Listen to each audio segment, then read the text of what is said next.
How to Win Friends and Influence People by Dale Carnegie. He says, in order to be interesting, you need to be interested.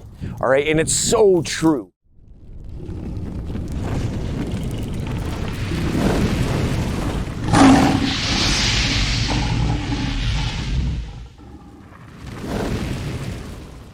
Hey, what's going on, guys? Dale Valor here for Modern Valor Dating. And today, Friday, we're gonna do what we always do every Friday and drop a new video in our series on how to improve your life, right? We got a whole playlist going here. We're doing these videos every Friday because I don't wanna just see you succeed with women. That's part of it.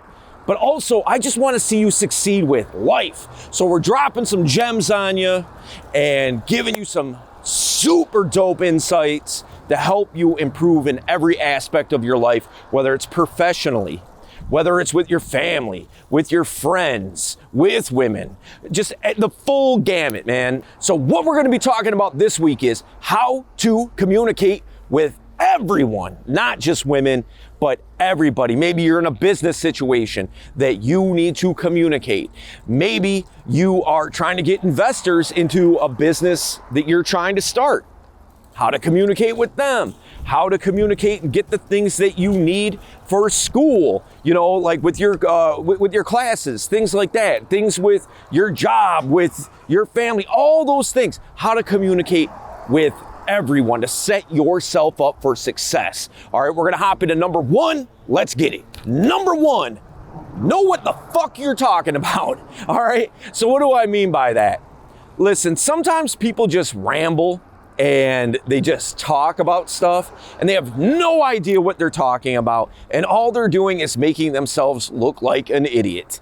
There's an episode of The Office where Michael Scott, he says, I forget who he's talking to, but he says something along the lines of, sometimes I just start a sentence and I don't really know where it's going from there, and I just hope that it lands. All right, that's not what you want to do, particularly if you're trying to set yourself up for success. Is it okay to banter, just general conversation? And if you don't know what you're talking about, maybe you share a little bit of insight on the fact that you don't know stuff, and you know, people help educate you on that, and you know, whatever. In other words, you're kicking it with your boys, and you're talking about something dumb that you really don't know anything about, but you give your 2 cents because who cares? It's your boys. You're just driving around in the car, and you're talking about whatever, all right?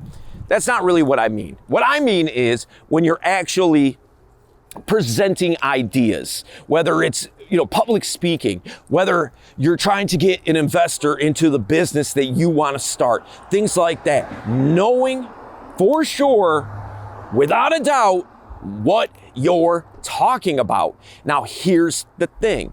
Say you're having a conversation with a professor.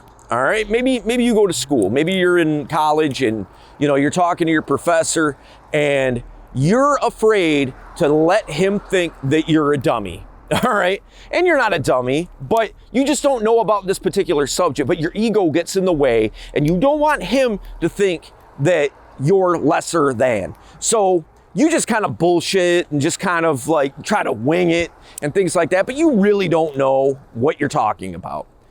Instead of doing that, just let it be known. You know what? I'm not super familiar with this topic or this subject. And if you could kind of break it down for me, I tell people sometimes, talk to me like I'm a 5-year-old because I don't know what I'm doing here. All right. Talk to me like I don't know anything about this.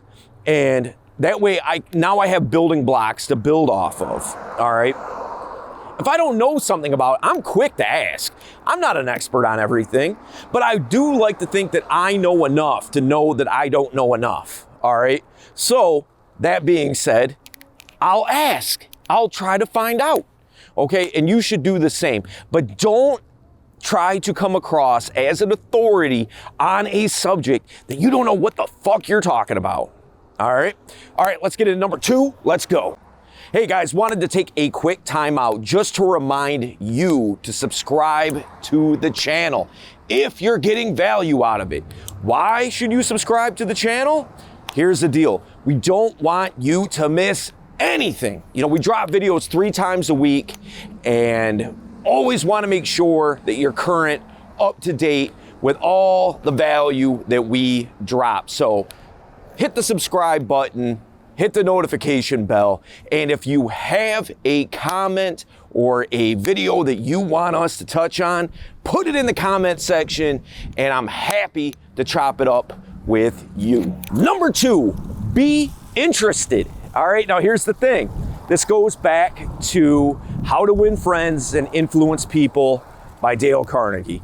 He says, in order to be interesting, you need to be interested. All right, and it's so true. If you're just inquisitive and you want to know about people's lives, everybody has a story. You know, nobody is actually boring. Everybody has something to say. Everybody has a story and things to talk about. A lot of times it needs to be pulled out of those people. And if you can do that successfully, here's the kicker. They're going to consider you the one that's interesting, because they're talking about things that they know about, things that they like, and they're going to equate you with that. And in their eyes, that's interesting because they're talking about interesting subjects and you're keeping them talking about it.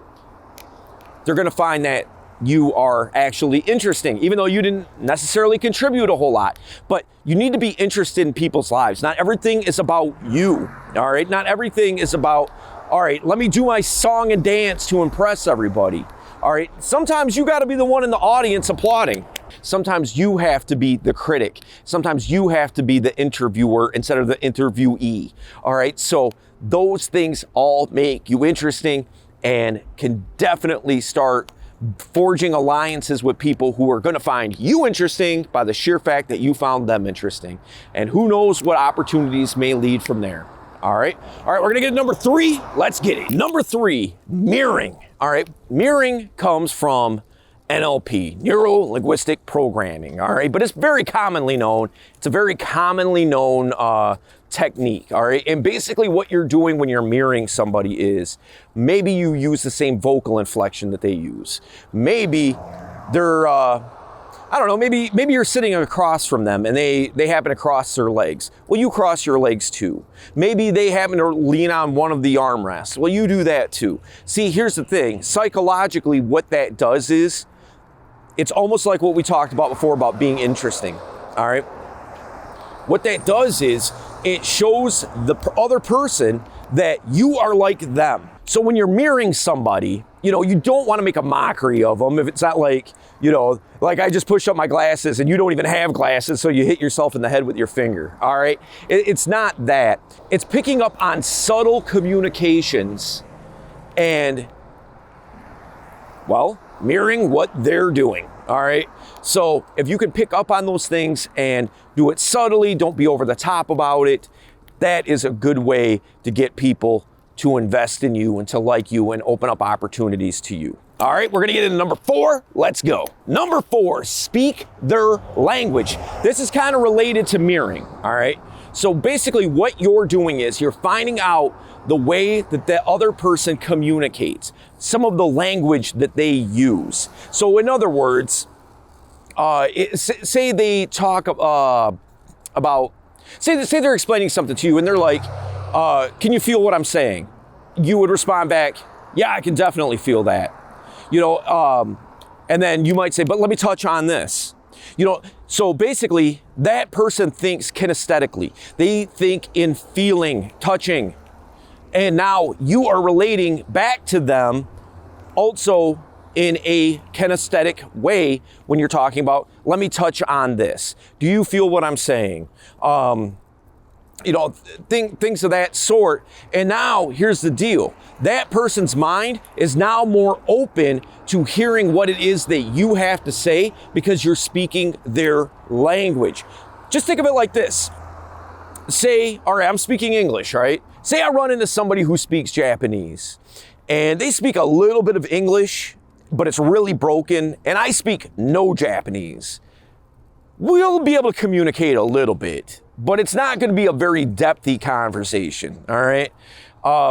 But now, if I can speak Japanese, now we can have a very fluent conversation because we're speaking the same language. That's the whole idea here, is understanding how people talk and understanding the language that they use, the types of words they use, because that reflects what kind of thinker that they are. Understand, words and language is nothing but sounds that we make that communicate the ideas that are in our head.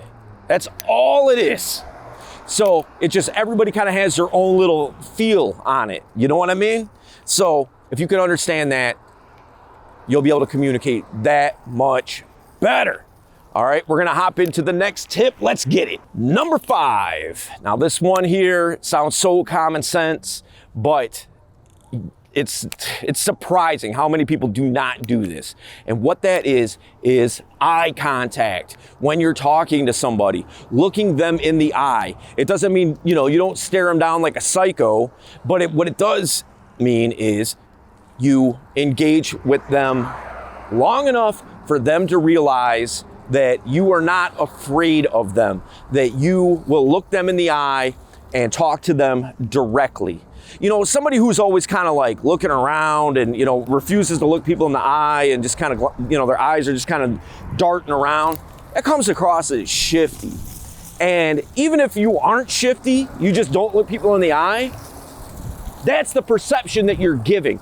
And nobody wants to do business with or really be friends with people that are just shifty. I mean, do you want have a gang of friends that are just, I don't know, just shady and you can't really trust them and things like that? No, probably not. You want to have friends that have character, that look out for your best interest and you look out for theirs, and you're all buddies, right?